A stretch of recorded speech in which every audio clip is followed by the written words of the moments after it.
Blog Talk Radio. So much media, so little time. Who keeps track of it all? That would be me. This is Bob Andelman, and this is the Mr. Media Interview, broadcast and recorded live on blogtalkradio.com from the new media and so short-lived baseball capital of the world, St. Petersburg, Florida.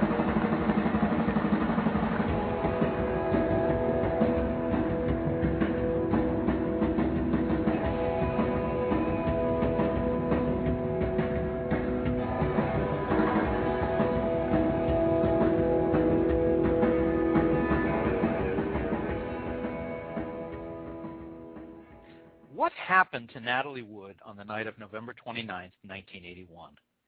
The next morning, as we all know, she was discovered floating in the waters off Catalina Island. But what happened during the night before she died? That night, Natalie was aboard the Splendour, the boat that she and her husband, actor Robert Wagner, owned. Also on board was actor Christopher Walken and the ship's captain, Dennis Davern. Wagner and Davern were drunk. Okay, that's out there. Everybody knows that. And none of the three men has talked in detail about the events of that evening, until now. Now, it's not Wagner or Walken that's talking, however. The ship's captain, Davern, has broken his silence in a new book written with his longtime friend, Marti Rulli. Goodbye, Natalie, Goodbye, Splendour is his story, his recollection of that horrible night, and the 28 years of silence and guilt that have engulfed his life ever since. Now, before we get to them, I'd like to play this little clip I found. This is Robert Redford talking about his friend Natalie Wood in a clip from Turner Classic Movies. Give a listen to this. I knew Natalie Wood long before she knew me. Let me explain. One day, at Van Nuys High School in Los Angeles, me and some other guys, athletes, were in charge of admitting students into assembly. Now, I was kind of a punk in high school and completely unimpressed with celebrities and the movie business. Well, this one girl was late, and she runs up to me, and I won't let her in the auditorium. She begs, but I won't budge, and then she storms off. So my friend says, "Don't you know who that is?" And I said, "No, I had no idea." It was Natalie Wood, the movie star. Our lives would cross paths again many years later. Natalie Wood worked her way through the ranks in Hollywood, first as a child star. These are Austin, and these are Chris and Sam's mom. Wow, that's splendid! Then as a teen celebrity. What's that? Oh, that's a new disease. Yeah, a friend of yours? Finally, she had huge success with ingenue roles in movies like Splendour in the Grass and the musical West Side Story. She thinks she's in love, she thinks she can say la la la. But Natalie later told me that she desperately wanted to be taken seriously as an actor. She wanted to pursue character roles instead of relying on her star image to carry her in a picture. And that's what brought us together the second time. I had become an actor myself, and by the early 60s I had a few successes on Broadway, but I was pretty much an unknown. When Natalie decided to make a dramatic stretch into films, This Poverty's Condemned and Inside Daisy Clover, Wish me luck! I'm gonna make a noise in the world! she chose me, the unknown, to be her leading man. Since I was from the theater where character and craft are important, we clicked while shooting Daisy Clover. Daisy Clover? That's your real name? Yeah. Sure? Yeah. The one thing about me they haven't changed. The one thing about me they have. Your real name isn't Wade Lewis? No. No, it isn't. It's Louis Wade. I like to improvise. Natalie didn't have much experience with that, but instead of behaving like some big movie star saying, "I can't do that," or "won't do that," Natalie went along with it. We were shooting the scene when our studio boss tells us he doesn't want us to get married. God knows your private life is no concern of mine, but Daisy's career is. Good business. Yes. Now, look here. If you hurt her work, and I won't allow that. On one take, during one of those totally improvised moments, I suddenly picked up Natalie and just dove right into the pool. my way of saying to the studio boss, we're going to do what we want. It wasn't in the script, and I didn't know that Natalie was afraid of water. But she was courageous, and she hung in there with me. In the interest of full disclosure, before we start, I need to tell you that I first heard about this book through my sister, who lives in the same small South Jersey community as Marti Rulli and has done business with her. But that doesn't mean every friend of Laurie's gets a shot on this show. You still have to accomplish something, okay? So Marti and Dennis, welcome to Mr. Media. Thank you for having us, Bob. Yes, thank you so much. My pleasure, my pleasure. And Marti, your name comes first on the book, so let's start with you. Although it's Dennis's story, tell folks how you got involved in the mystery of Natalie Wood's death. That happened about 2 years after Natalie died, and I had been a longtime friend of Dennis's, and he hadn't said much to me during those 2 years after her death, but I had noticed how deeply he was affected by her death. I had seen him a few times during those few years, and then one night, in the middle of the night, he called, and he was just at a desperate moment, and he said he needed to release, he needed to get it out of him, what really happened, that he couldn't bear holding it in any longer.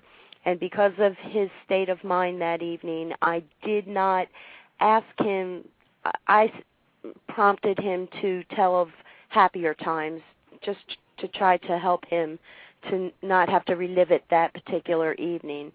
And then it became a quest for truth that went over 2 decades and results in Goodbye Natalie, Goodbye Splendour.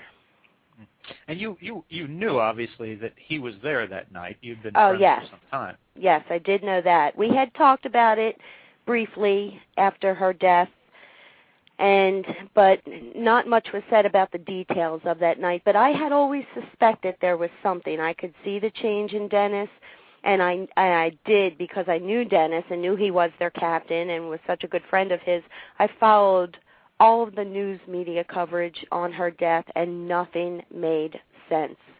Nothing that was written, the scenarios, the theories, the details, the documented details of that night, nothing made sense. So I had my own little interest in this story, too. And Dennis, you and Marti go way back together, although from what I've read, it was never a romantic relationship. Why did you were good friends? Why did you not share anything with her for 2 years, and then why did you suddenly decide to share with her what happened that night? Well, the 2 years that went by, it was just really, really getting to me. And I always thought of Marti as my friend, and I thought that she would just be the perfect one for me to talk to and for her to do something as writing a book. And I just felt really good about it. And I know I could have went to other people in the very beginning, but I wanted somebody that I could trust as a friend and a co-worker as well. And that's why I really chose Marti to help me do this project. And before we get into that night, I'm hoping each of you can tell us something about the other, why you've had this, decades-long friendship, and, why you ultimately did the book together. I think that sometimes some people meet in life and something clicks, and it just becomes one of those where friends become family. And that's the way it has always been with Dennis and myself. And our families know each other's families. We have mutual friends, and it's just a connection that lasted. And it turned out that it was very helpful to Dennis, and it was quite a burden for me with this project, but just as much a burden for Dennis, because we always came up against obstacles, and we still do. It's a very hard story. It's one that a lot of people don't want to hear. It was hard to tell, and there's people it does hurt, and that has always bothered us. But it's a story that needs to be told. It corrects a piece of Hollywood history that needs to be corrected, because Natalie Wood is legendary, and she deserves the truth to be attached to her legend. And we're very proud of this work, and we went through all means to verify, to substantiate what Dennis saw and what Dennis heard, and we stuck with fact. And last year we did the ultimate. We hired a professional polygraphist who has certified Dennis's test, and Dennis passed all of his polygraph tests with flying colors. There was not a question. And this polygraphist happened to have worked in the criminal law end of it for over 22 years. And he had no doubt about Dennis's credibility in telling the details of what Dennis saw and heard that night. And Marty, Dennis, obviously, he was the captain of the Splendour. He was there that night. Do you have an investigative journalism background? No, I've worked for newspapers, and what I conducted was an amateur investigation that puts the professional one to shame, which also proves that just a mild investigation into this tragic story would have shown the impossibility of the going theories of Natalie's death, that she had gone out to the deck in a nightgown to retie a banging dinghy, disturbing her sleep. Impossible.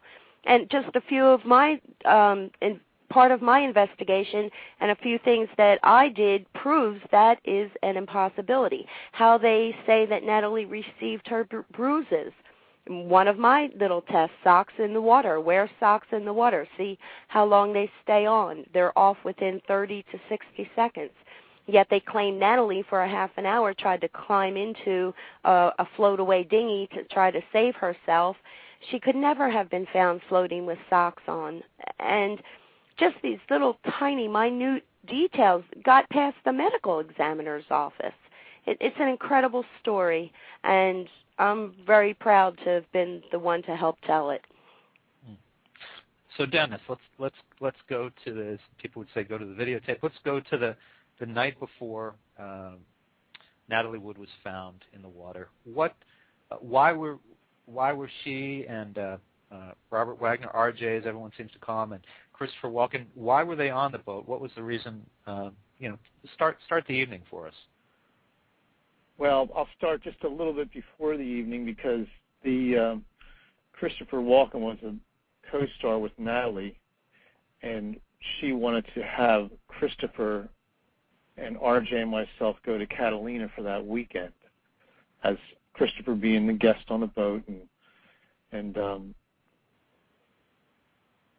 soon as we departed Marina Del Rey, Robert Wagner, he just had jealousy written all over him.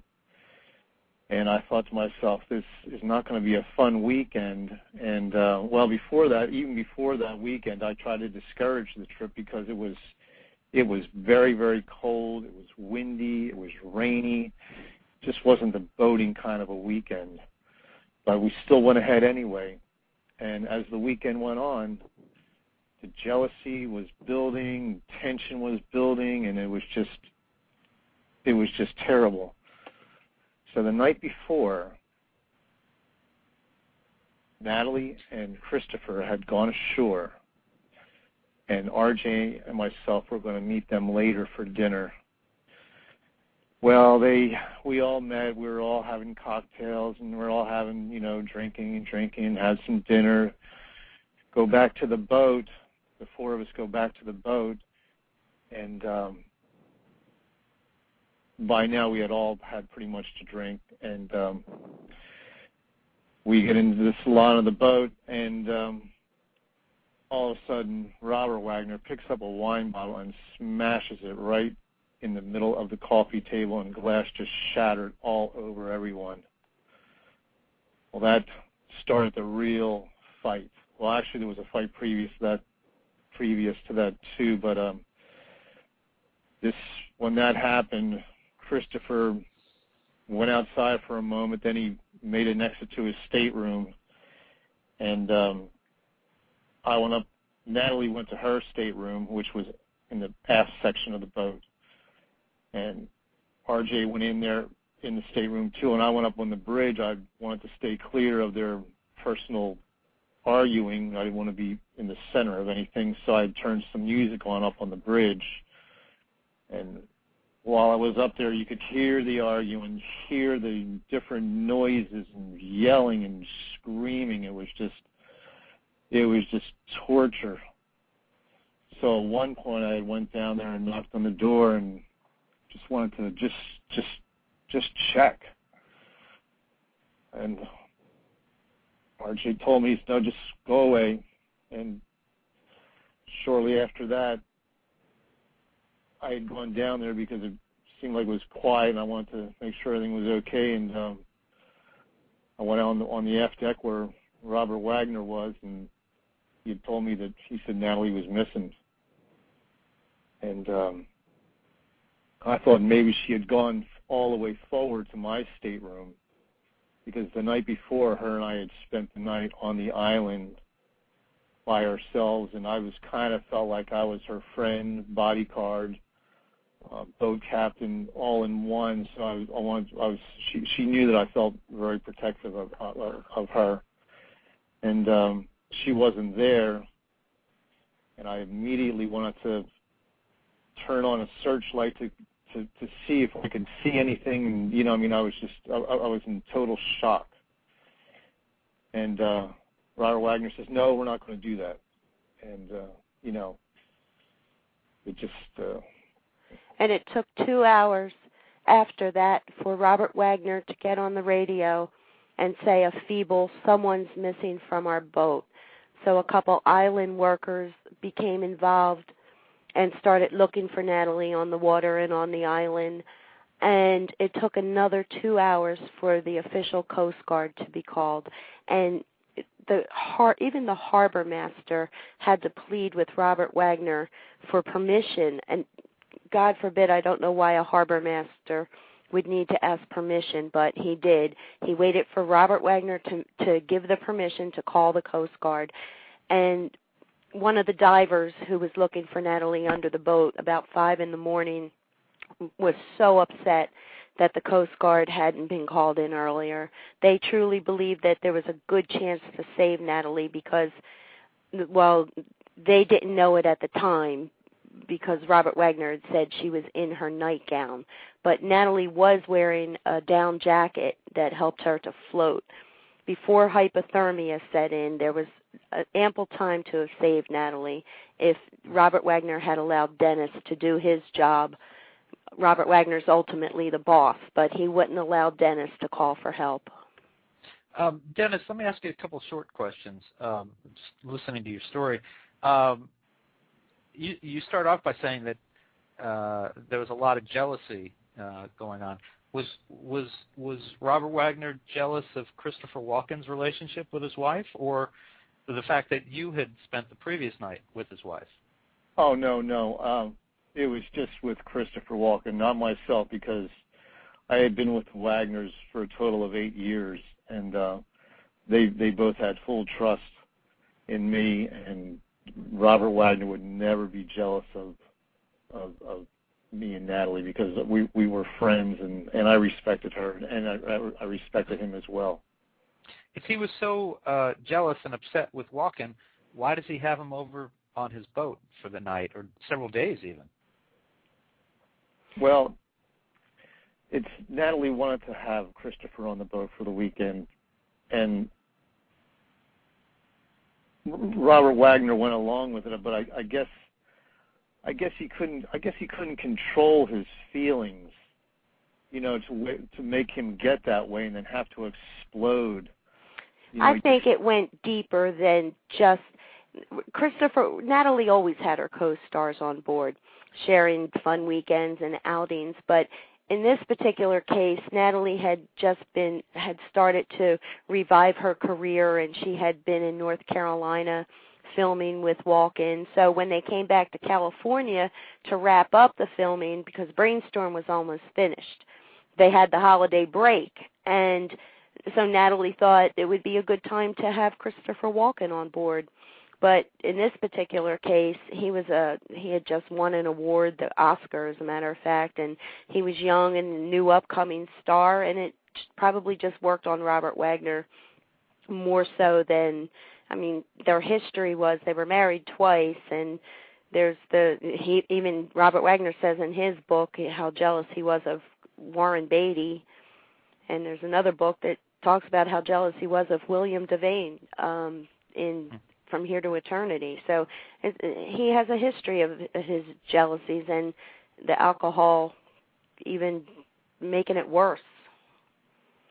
It's interesting. People hearing this today who may not be up on their Hollywood history, hear the names Robert Wagner, I think, and Christopher Walken. And today Christopher Walken's that guy who periodically shows up on Saturday Night Live and does the Continental, and he's kind of goofy. They don't know or appreciate the Deer Hunter and other roles that he'd been in. And then Wagner, Heart to Heart, and It Takes a Thief, which I grew up with.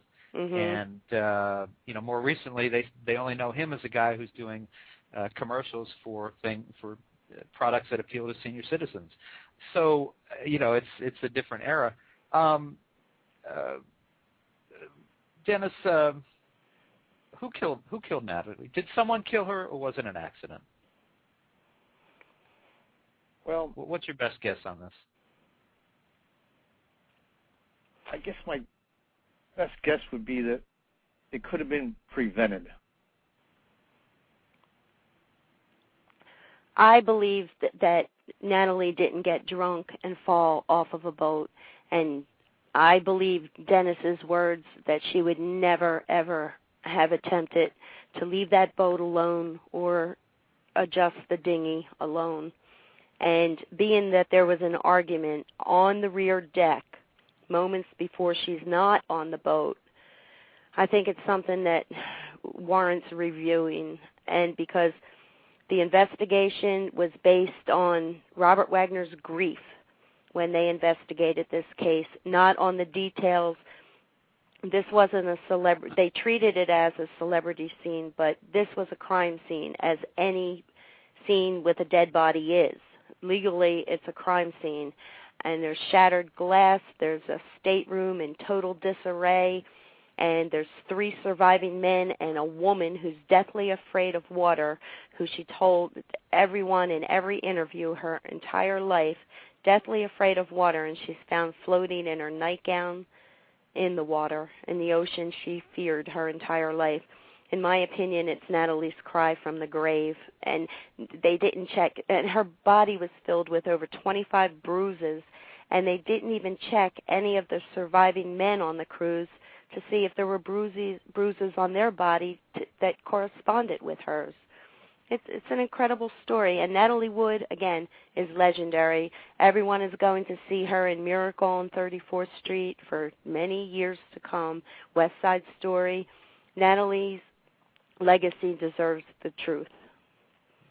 Dennis, why did you wait so long to tell this story? I mean, you haven't come out and said Robert Wagner killed his wife. It's not, or Christopher Walken killed her, or whatever. What took you so long to come out with the details that you have told in this book?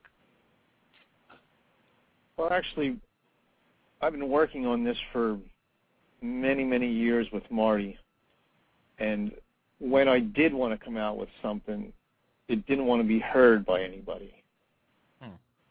So after all these years of working with Marty, it was just time for it to come out. And I hope that people do read the book, because it does really, really sincerely tell everything the way it was. But again, I mean, I'm just playing devil's advocate here. It's almost 3 decades. Well, we started telling this story in 1984, so that's only 2 years after Natalie's death, or 3 years after. And there were a lot of good media who believed us and wanted to work with us, but then we found how much they just wanted to sensationalize it, and they would stretch what we were telling them into involving Walken, who did sleep through the entire night. Walken had nothing to do with the arguing and what happened with Natalie. And then it seemed that when Dennis gave interviews, that Detective Frazier, who was the lead detective on the case, was right behind him in every interview calling Dennis a liar.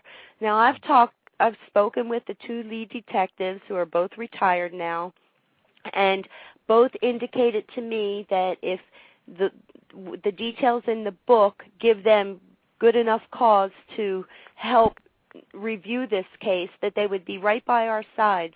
But there's been dead silence on this, and we cannot figure that out.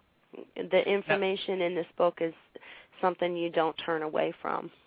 Now, there was interest in the media in this story, and Dennis, you and Marty tell an amazing story about what turns out to be the National Enquirer trying to basically entrap you. Can you briefly retell that story of the length to which they went to try to get information from you and pictures of the boat? That's Elizabeth Den, probably. Oh. There's several instances. Oh. And Marty, maybe you could do that for me. Well, this one reporter, they had her rent an apartment and furnished it and show up at a restaurant when Dennis was having an interview with Peter Williams, and Peter Williams slipped away, and Dennis was left with Elizabeth, who invited him for dinner, and which led to Dennis. She offered herself to Dennis to try to get to this story. And when he still didn't give her details, she went to a private investigator who Lana Wood, Natalie's sister, hired, and fed the investigator a story that Dennis never told her. And that became one of the going scenarios. It's just amazing. If something like this happened today, for instance, with Michael Jackson's death and different things, the media is right on top of it the way things are today. But back then, it was a little different. But they were on top of the Natalie Wood death like vultures. And, right, but I mean, Dennis, you actually slept with that reporter before you knew for sure that she was a reporter. Or maybe you knew that she was a reporter, but, I mean, that's the length that she was willing to go. She actually slept with someone who might be a source, and then, you just kind of... Amazing. Yeah. Yeah, it is amazing because we had a barbecue, we had drinks. It was a real enjoyable evening, but what she was really getting at was to get on the boat from her apartment, which was rented maybe not even a mile away from the boat. Well, we're going to run out of time in a minute or two, so let me ask you this, Dennis. Some people will look at this book and see you as cashing in on your 15 minutes of fame. I'm just asking you bluntly, do you want to dispute that? That would be the last thing I would ever want to do, really. I mean, I could have done something a long time ago if it was about a cash. They showed up with briefcases filled with cash for Dennis, and he refused it every time. Yeah, I mean, a lot of money, and that's not the goal in this case. More than would ever come from this book, he's been offered, and I certainly wouldn't have put in 25 years of my life for something I didn't believe in, for something far more important than a dollar sign. It's just amazing how a celebrity, well, back then, was able to just do anything they want to do. It didn't matter. If you can get away with anything back then when you were a celebrity. Now things are a little bit different, as we all know, but that's all it was. Getting away with it. Well, folks, listen. You can find Marti Rulli and Dennis Davern's new book, Goodbye Natalie, Goodbye Splendour, about the last night of Natalie Wood's life, at your local bookstore, or you can order it online at mrmedia.com, mrmedia.com. And Marty and Dennis, it's a fascinating story, and I thank you both for coming on the show and talking about it. Thank you very much for having us. Yes, we really appreciate it. My pleasure. Good luck to both of you. Thank you very much. Bye-bye. Bye. And folks, for more interviews with authors of celebrity biographies and autobiographies, you can surf over to our main website, www.mrmedia.com. That's where you can listen to my earlier conversations with movie stars such as Kirk Douglas talking about his books, or Lana Turner's daughter, Cheryl Crane, talking about her mom, and many more. And please think about writing an online review of Mr. Media, casting a vote for Mr. Media, or marking Mr. Media as one of your favorites. Whether you listen on Blog Talk Radio, blogcritics.org, TrueSlant, Pointer Online, Digital Journal, Vox, Mediafly, Podfeed.net, Blueberry, Zencast, Zimbio, Current, or Odeo. Subscribe to Mr. Media on iTunes and you'll never miss a show. Just search Mr. Media Interviews from within iTunes and subscribe for free. Or subscribe to Mr. Media's blog on the Amazon Kindle Reader. You can also listen with a piece of string and a tin can in many locations. If you've got an idea for a guest, email me directly at bob@andelman.com. That's ANDELMAN. You can also follow me on Facebook or on Twitter, www.twitter.com/Andelman or www.facebook.com/Andelman. Thanks so much for joining us today, folks. Always appreciate when you give up a little piece of your day and spend it with us. Thanks for listening, everybody.